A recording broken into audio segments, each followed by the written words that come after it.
7 Natural Remedies to Treat Acid Reflux. 1. Apple cider vinegar.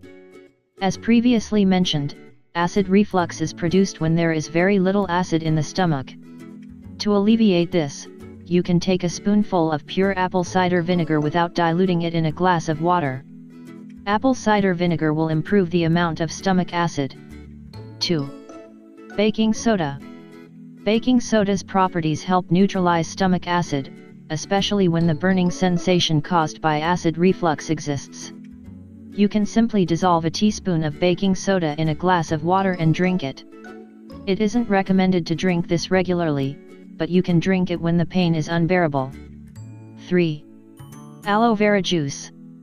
Aloe vera juice has properties that can help reduce stomach inflammation, which can contribute to alleviating symptoms of acid reflux. It is recommended to drink 1 cup of aloe vera juice before each meal.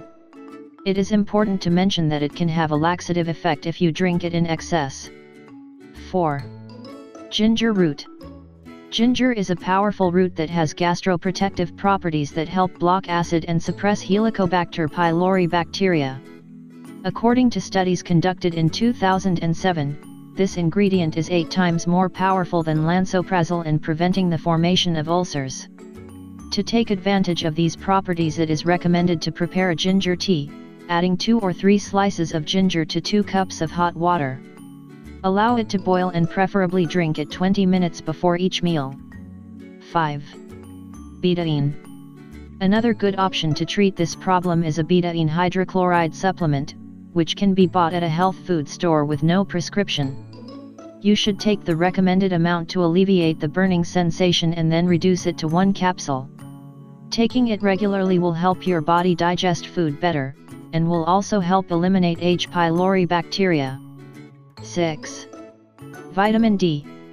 Vitamin D plays an important role in the treatment of any infectious agent. When you manage to get higher levels of vitamin D, your body functions better and produces at least 200 microbial peptides that help eradicate all kinds of infectious agents. To increase levels of vitamin D, you can get a healthy amount of sun exposure, or even use tanning beds. You can also buy a vitamin D supplement, but remember that you should also increase your consumption of vitamin K2. 6. Glutamine. According to a study published in 2009, gastrointestinal damage from H. pylori can be related to glutamine amino acid, present in beef, chicken, fish, eggs, lactose products, and some fruits and vegetables. You can also buy a supplement. If you think this information is interesting, share it with your Facebook and Twitter friends. I like the video and subscribe to our channel.